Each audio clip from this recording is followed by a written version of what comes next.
Since our humble beginnings as a small family business, Skyward has evolved into a global technology leader serving more than 2,000 school districts. At Skyward, we are proud to support the initiatives of the Green and Healthy Schools Classroom Learning Series. Presenting today is Nate Conroy. A fun story about Nate. Growing up, Nate's family had a potato farm on the California-Oregon border, and when there was a drought in the region, they didn't have enough water to run their farm. And ever since then, Nate has been fascinated by how access to reliable water and electricity help our communities thrive. Nate was a high school and middle school teacher before starting Meter Hero while he was a student at Marquette University in Milwaukee. And some of Nate's favorite memories growing up are getting to see famous Brewers baseball players like Robin and Paul up close at the spring training in Arizona. Well, thanks everybody. And I am excited to be speaking with you today. I'm especially excited because I'm a teacher is my background. So this is a photo of me in Milwaukee teaching some students how to read the water meter at their school.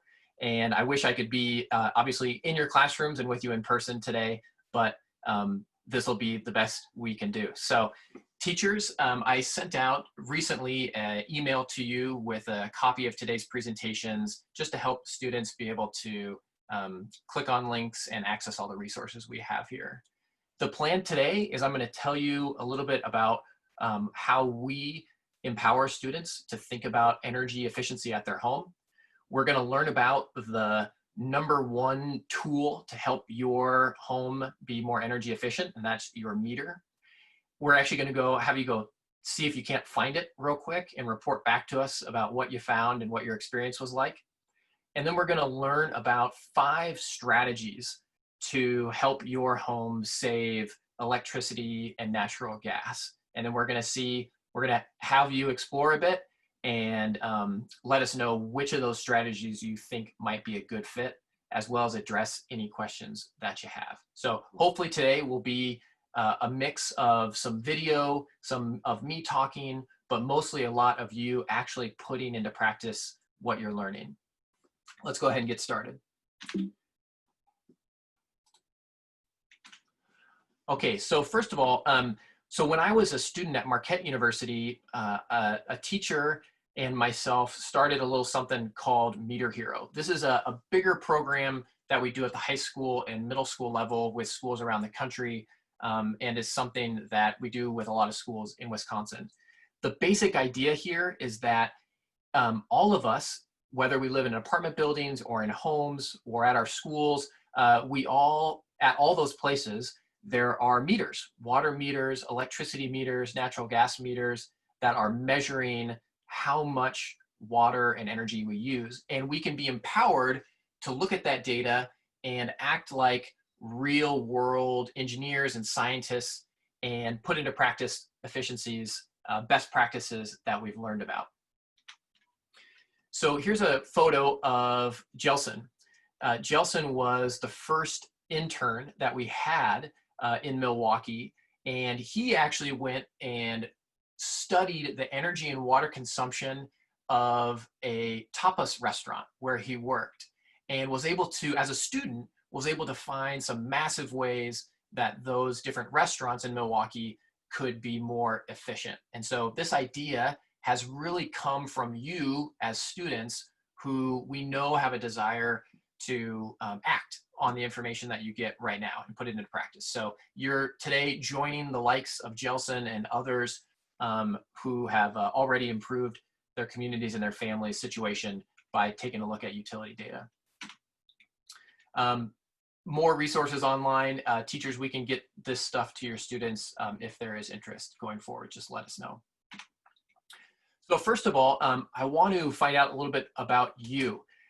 So if you can, go ahead and put in the chat kind of where you're from, or just kind of consider think about where you're from, I guess.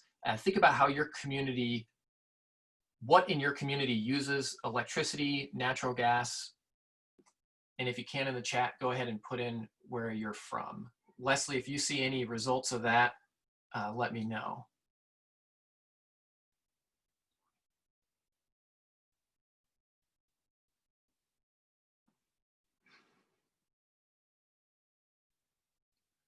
Okay, I know we have some folks today joining from Milwaukee, La Crosse, Cedarburg.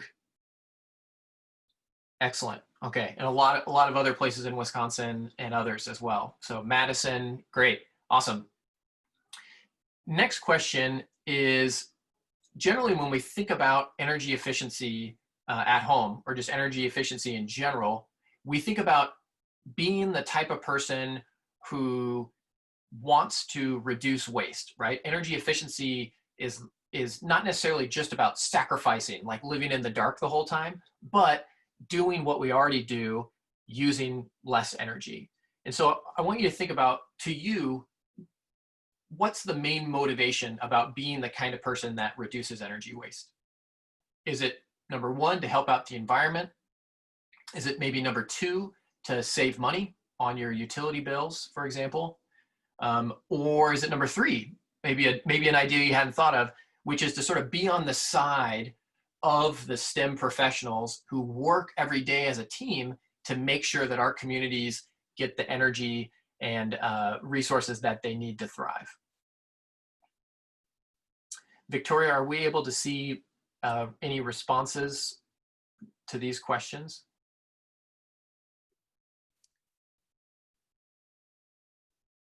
In my chat, I am seeing just some responses of locations, which you've already shared, Stevens Point and Larson, Wisconsin, Stevens Point. Awesome. We have another participant who said all of the above, all of those reasons are important to her to reduce energy waste. Lifelong interest in science, farming, sustainability, and organically. Nice.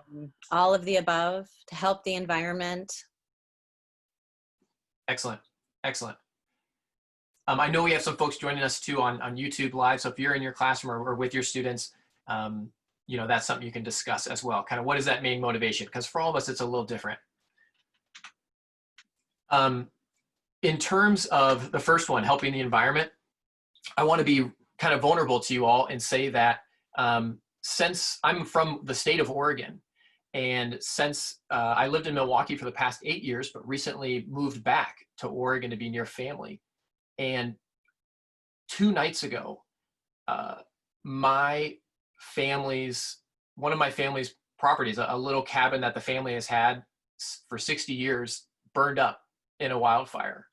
Out in Oregon and Washington State, as we speak, there are a number of enormous wildfires. In fact, I cannot walk to my mailbox right now because the smoke is so thick outside.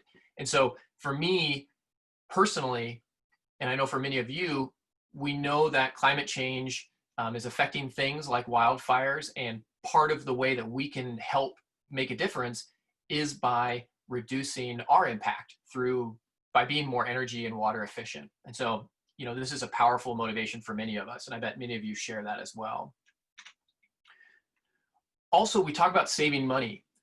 Before the pandemic, 1 in 4 American families struggle to pay their electric bills, right? So it's a real challenge, and there's a real opportunity for us to help our families to reduce their energy costs, and we can do that by being more efficient. This is a real challenge that we face in our country, and it's a topic of equity that's a big one. And lastly, when we think about delivering electricity and energy to our communities, it's not an easy task. In fact, there's experts, people who study math and science and engineering and are the smartest people we have who work on this challenge every day. And so we think about patterns of when our homes and our communities need electricity, and it goes in peaks and valleys. So as you can see here on this chart, in the evening especially, but in the summer, especially during the day when a lot of us are using air conditioning, there's a real spike in energy use. And so if we can become more efficient in our energy use during those peak times, we can actually make it easier on our communities to continue to have the electricity and natural gas that we need. And as you can see here, during these times of staying at home, during these times of remote learning, we've actually seen a 23% increase during the day of the amount of electricity that our homes need. So acting on this topic right now is super important. All right, here's our agenda for our time here. First, we're going to learn about how to find our meters and how to use them to identify things that use water and energy at our homes. And then we're going to talk about efficiency strategies. So right now, we're going to go ahead and watch this video. If you're having any trouble hearing my audio, go ahead and you can follow this link and watch it individually.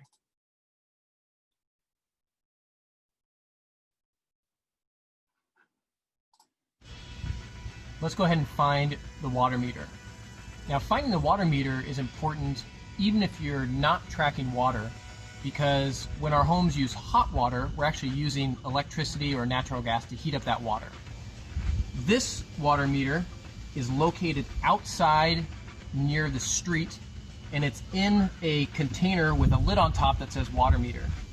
If you happen to live in an area that gets a lot of snow, your water meter is probably going to be located inside, likely down in the basement, and it's generally going to be on the wall closest to the street. The reason for that is because out in the street is where the pipes are. Now, to open up this water meter lid, you need to be careful and always go ahead and get help from an adult when you need to. To open up this box, I use a screwdriver, and rather than picking it all the way up, just kind of move it to the side. Now, sometimes the meter will have, maybe there might be a bug in it, or it'll probably just be kind of dirty. So go ahead and grab your old favorite rag to wipe off the meter face, and you'll be able to see it down inside. At this point in time, if you can draw what you see on the meter face or snap a photo of it, that'll be really helpful for later. Many times your water meter will have a leak indicator on it. You can use that indicator to see whether or not your home is using water. If you've turned off all the water in your house and you don't think anything is using water, but that little indicator is still turning, that means that you're using water and you might have a leak.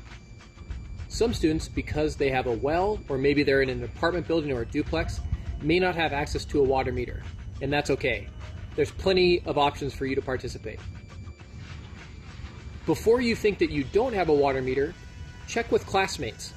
Often in the same community, water meters are located in a similar spot. In some cases, we even partner with the utility to provide students with special monitors that can track the usage of individual appliances in the home, like a toilet or a shower, and you can use that data to track as well. Finally, you might team up with a classmate or even your teacher and gather data from photos of their meter. Next up are electricity meters. Electricity meters can either be like this one with a digital display, or they'll be analog with a bunch of dials on it. Now, electricity meters are often located on the sides of buildings, maybe in the back. And here's a little trick. If you're not sure where your electricity meter is, take a look at your street. And if you have electrical wires running down your street, you'll often see a wire that connects from the telephone poles to your home, and usually the meter is located on that same wall. Now, the biggest thing with reading your electricity meters, if you have a digital display, is that it'll flash different screens. The first screen you'll see is one that's called the test screen. It's where every pixel is lit up. That way the person reading the meter can make sure that it's working correctly. You might also see screens that show you the date, a screen that'll show you how much energy you use during peak hour times and during off-peak hour times. But the screen you want to look for in order to track your electricity usage will be a screen that has the kWh, kilowatt hour units listed, and it'll generally be the number that is the largest number, indicating that it is the total amount of electricity used. You might find your electricity meter around other electricity meters. Check to see if the meter isn't labeled, like with your apartment number, and that can help you determine which one is your electricity meter. Sometimes finding meters can be a bit of an adventure. My natural gas meter is actually hidden behind some bushes here. Oftentimes, meters are located near each other. Mine happens to be near the electricity meter. Now, natural gas meter, you can usually tell because it has a little tank on it. A tank that fills up with the natural gas as it comes in before it enters your home. If this is the first time finding your meter, go ahead and draw those top dials or take a photo of it. You'll notice there's two other dials on the bottom that say 1 foot and ½ foot. Those little dials are used for testing purposes and you don't need to worry about them for now.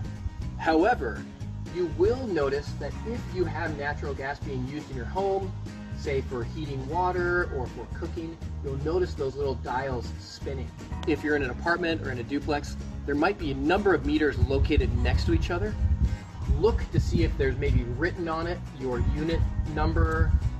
If you're not sure which meter is yours, you could also even run a little experiment. And the next time something is being cooked on the stove and natural gas is being used, you can come out and look at the meters and see which ones are turning, and that can help you determine which one is likely yours.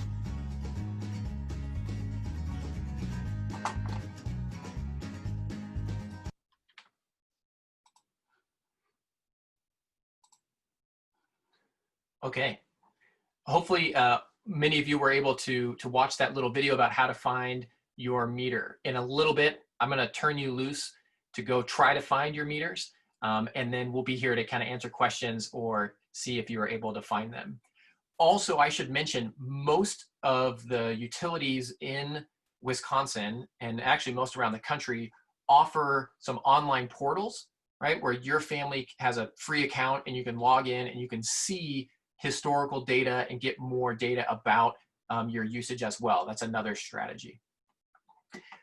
Given our time, I'm going to skip ahead and I'm going to tell you about 5 different home energy efficiency strategies that you should consider as you audit and improve the efficiency of your home. So first of all, I want to mention all 5 of them, and then I'm going to turn you loose. So we identify basically 5 strategies here to use to improve your home's energy efficiency. And these are kind of like categories of things that use electricity or natural gas in the home.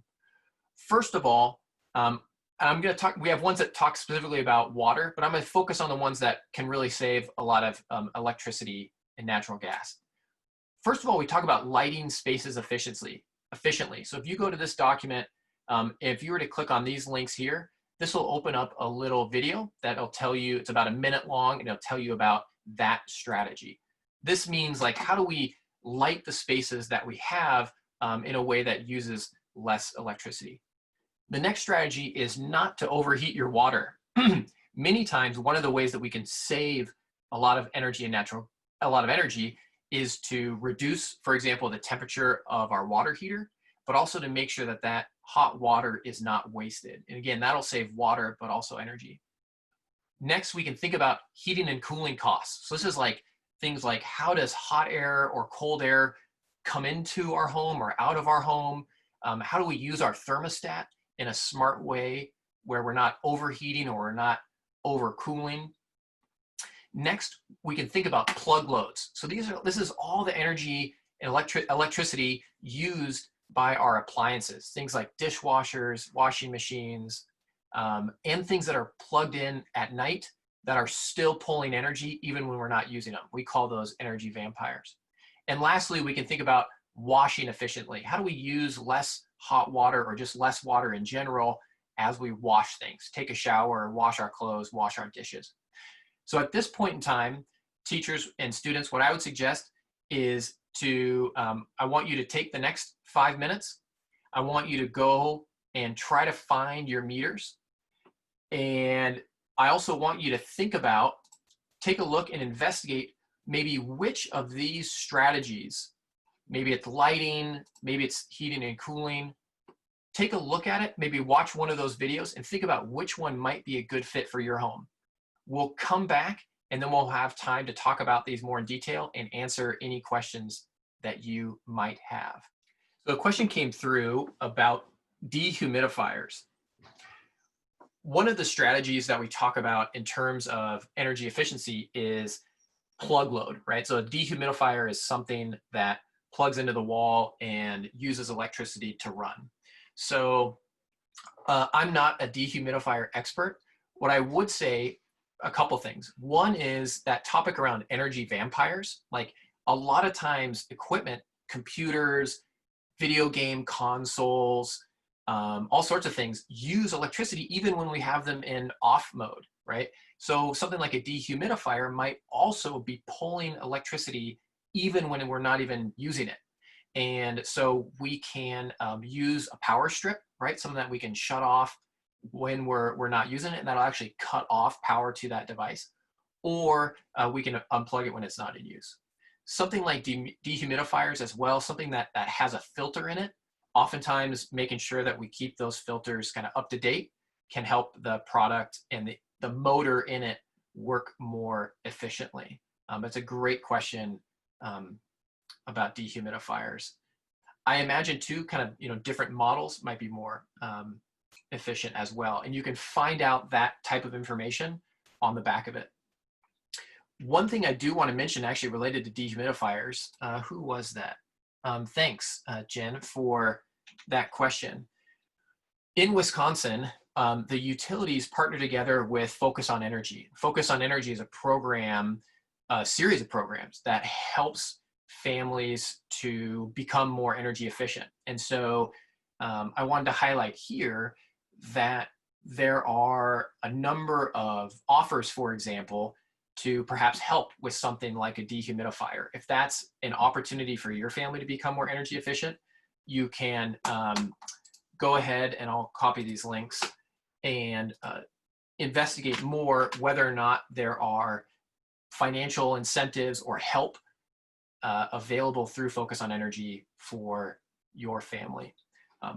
The last link I'll drop in here is one specifically for these free kits that come with things like light bulbs and shower heads and other tools that are free for Wisconsin families. All you have to do is just request a box, and then it'll come right to your home, and you can use those tools to become more energy efficient. Keep those questions coming. I'm curious, was anybody able to find any of their meters? How was that experience? So Susan says, I found mine. It showed 3 different kilowatt numbers. I don't know what any of them meant for understanding my usage. I also have solar on my home, so I wonder if it was a number for the start of the month. Current use and kilowatt hours from the PV array. I'm not sure. Awesome. Yeah, Susan, great question. Here's a couple of tips for you. And again, what's kind of cool about this is your home, so I'm not there. But here's what I think is probably what you're seeing, or some tips. One is take a look to see if one of those numbers is today's date. So in other words, is it 09, what is it? 09/2020? That's the date. See if one of those screens is bigger than the other two, or like on my meter, I have one screen that shows 2 numbers added together, and that total number is the one that we want to take a look at. That's like our car's odometer. It's like the total amount of electricity we used. The other screens that you're seeing might be related to how much solar power was generated. It also might relate to different time periods. My meters show how much energy I use during peak times and then off peak times. So that'll just take a little investigation on your part. But again, take a look at the screen that's maybe the biggest number and make sure it's not the date. All right, so Susan has a follow-up question. Is this something that my utility might have information on to learn how to better understand the readings? Totally. Yeah, I know. I've been specifically on the We Energies page. They have a great page that shows exactly what each of the screen means. And actually, Susan, if you go down on the screen here, I'm showing these local resources documents. We've put those together with the help of the folks at UW-Stevens Point. And through there, you'll be able to see some specific information about your specific utility and how they can help you read the meter. You bet. So we had another question, Nate, from Kay. Should there be a key hanging on my electric meter? Mm-hmm. Yes, there's often it's actually not a key, but it's like a little lock. And that little lock is because unless you're an electricity professional or somebody working for the utility, you shouldn't touch your electricity meter. And so that little lock helps keep us all safe and keep us away from our meters. So, yep, that's what that is for, to prevent you from tampering with your meter. We just want to look at the screen. Hi, Nate. This is Jim Johnson. Can you hear me? Hey, Jim. Yeah, I can. I was just going to mention, too, that I work for Madison Gas and Electric Company. And I know we have these kilowatt or watts up meters that are available through our libraries. You can rent or loan those. They loan those out to people to monitor electric consumption on any 120 volt appliance. So that's helpful too. I think there's another brand out there you can buy these things for like less than $20. I don't know if they're still available, and you might know they used to be called Kilowatt or something like that brand, and they're actually pretty accurate. But you can track, like, if you can plug in your appliances to them and monitor them over like a 24-hour period, that can help identify big energy users and just how many kilowatt hours they're using. And you can program energy cost into them too, I believe. Jim, what I hear from a lot of our teachers around the country is they love to set up small groups. So use a few of those devices, and actually any teacher that wants, we can connect them and get you a kit that includes those. But do small groups and have students create hypotheses about which appliance they think at their home might be pulling a lot of electricity. And again, maybe especially those phantom loads, even when it's off. And then have those small groups use something like a kilowatt meter and actually go collect the data on how much it is using and share that out with the class so that other people can follow their lead. And it sounds like in MG&E and Madison Gas and Electric territory, there's some libraries that have those. So thanks, Jim. That's a wonderful resource that I encourage students and families. We have a loan kit too. It's actually a trunk, and it has about 20 kilowatt or watts up meters in it. So we can loan those out to classrooms, teachers to use. So each student could conceivably have a meter to take home with them for a period of time. Perfect. All right, I think that's a great note to end today's session on. Thank you to all of you who are participating today, and thank you to Nate for sharing your stories and your experiences and your knowledge with us. And thank you again, everyone. Enjoy the rest of your day. Bye. Thanks, everybody. Bye.